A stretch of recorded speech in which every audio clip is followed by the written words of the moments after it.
Bengaluru to Hyderabad, Hyderabad to Amaravati, Amaravati to Chennai greenfield హైవేలతో పాటు bullet ట్రైన్లు కూడా ఈరోజు మన కేంద్ర ప్రభుత్వాన్ని సూత్రప్రాయంగా ఒప్పింపజేయడం జరిగింది.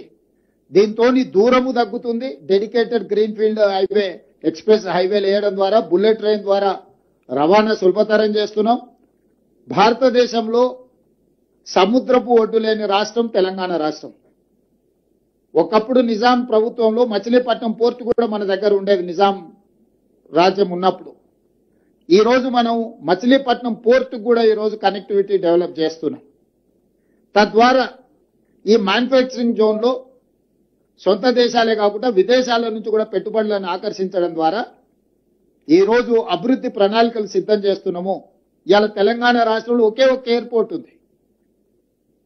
ఇంకా ఎయిర్పోర్ట్లు రావాల్సిన అవసరం ఉంది, పారిశ్రామికవేత్తలు అడుగుతున్నారు. అందుకే వరంగల్లో ఒక అంతర్జాతీయ స్థాయి ఎయిర్పోర్ట్ నిర్మిస్తున్నాం, ఆదిలాబాద్ లో ఎయిర్పోర్ట్ నిర్మించాలనుకుంటున్నాం, భద్రాద్రి కొత్తగూడెంలో ఎయిర్పోర్ట్ నిర్మించాలనుకుంటున్నాం, రామగుండంలో ఇంకొక ఎయిర్పోర్ట్.